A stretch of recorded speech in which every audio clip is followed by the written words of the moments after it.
Picture this. You're an impressionable teenager who just finished watching the latest Fitz Lethal Company Funny Moments video. Maybe you're not doing so well in school, because you feel like you're destined to become the next big YouTuber or streamer.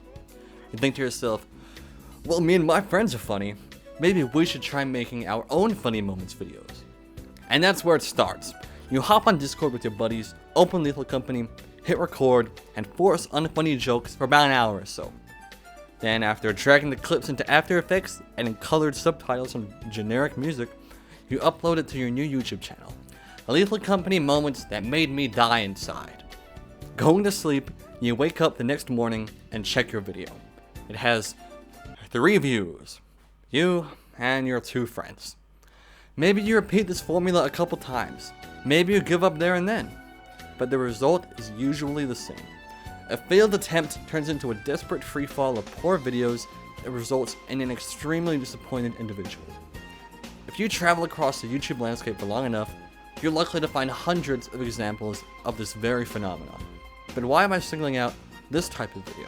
And why isn't it usually successful? To explain my points, I'm going to break this down into several categories. Personality, originality, and the niche. Let's start with personality and work our way down. When you're scrolling through your YouTube recommended, there are probably 2 things that are going to make you want to watch a video. Is the topic of the video interesting? Is the thumbnail or title eye-catching? Or are you familiar with the creator and enjoy their content? Probably more importantly, the personality.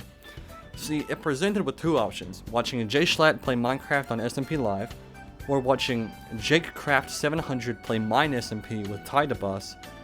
Regardless of whether you know who Jay Schlatt is, you're probably gonna watch his video, because he has 1 million views and has been doing this for years, whereas JakeCraft700 has 6 views, and has just started this and is probably 12 years old. And if you're aware of who Jay Schlatt is, then it's even less of a decision. Now, this may not sound very fair to poor JakeCraft, but the truth is, people prefer to pick the safe option. If I'm sitting down with my bowl of cereal to watch a YouTube video, I don't want to have to reach out to my mouse to find a new video, or JakeCraft's video turns out to be bad, which it probably will be, because most people aren't very good at making videos on their first attempt. This is why big YouTubers tend to get bigger, while small YouTubers may be stuck uploading for years without any progress.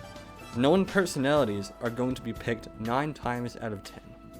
But how can you become the 1 out of 10? Let's take a look at my second point. Originality. A huge problem with these Funny Moments videos is that they're usually not very original in the slightest. Not only has the concept of clip videos been done to death by now, but a lot of the time people will not only take influence from big creators, but jokes and bits as well, which to the average viewer would come across as cringe and tryhardy. Now, I'm not saying that taking influence from other creators is bad. Imitation is the greatest form of flattery, but there's a line between inspiration and parody that I think many people tend to miss, which causes their content to flounder and underperform, ruining their expectations, driving them away from the platform, and wasting any talent that they may have had.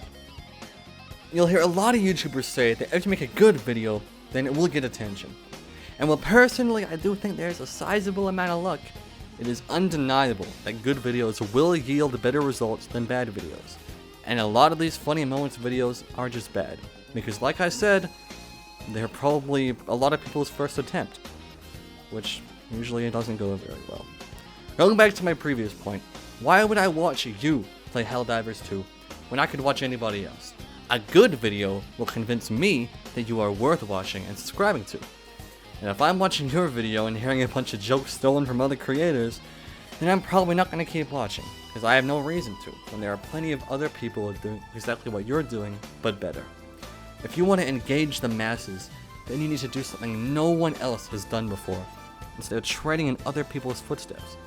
Most of the big YouTubers got their fame from inventing new types of videos. No one was doing what Mr. Beast did before Mr. Beast. Now, I can understand why these Funny Moments videos are so compelling to people. They're relatively quick to make, and you have an excuse to hang out with your friends on the latest games, as well as getting to feel like a real YouTuber in the process. But if you're doing what everyone else is doing, then again, why would I watch you instead of Ludwig or the Axeman? Now this segues well into my last point. But before that... Hey you! You wanna make some money? Of course you do! Come on my game show, where you could potentially be in to win $1,000, or even more. Across 6 weeks, you and 100 other people will be competing for fame and fortune in front of thousands of live viewers on Twitch and YouTube. Split into 2 groups, each week you'll face off against each other in punishing challenges, testing your survival skills, teamwork, and resolve. The losing team of the challenge will then have to vote at least one player off the island, eliminating them from the competition.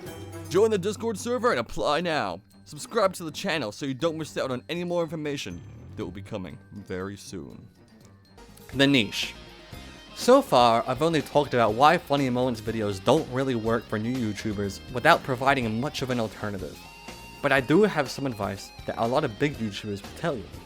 You need a niche. In real life business, new companies grow by filling a gap in the market where there's demand from the consumer, and YouTube works in pretty much the same way, which also ties back to my point about originality. If you can create content based around a very specific area, maybe something you're talented at or interested in, then not only will you enjoy making that content, but you'll also tap into a market that has not really been tapped into before. And this allows for a higher chance of success, as there won't be nearly as many big creators in that area. If you're making videos in the funny moments niche, then you are directly competing with all of your favorite YouTubers who, guess what, have years of experience doing this stuff. It's like competing in Olympic running without having run before. You can't force yourself to be funny and likable nearly as well as the people who have performed actual stand-up comedy. It may be hard to accept, but it's the truth. For an example of someone who successfully tapped into a niche, let's take a look at the smaller creator, the Gaming Pixel. 3 years ago, he made a video called Forza Horizon 4, the Kings/Strip Weathers Crash, which is a recreation of a scene from Pixar's Cars in the game Forza Horizon 4 using the in-game camera tools. This video currently has 3.8 million views and took the Gaming Pixel from 100 subs to several thousand. He made a video in a very specific niche which provided him with a very strong community to build his channel off. If you are really passionate about becoming a YouTuber, then I truly think you should take a step back. Don't make that funny moments video. Think about what you're good at, something that you are actually invested in, and plan around that. I think you may see much more success. Thank you everybody for watching, and don't forget to like and subscribe.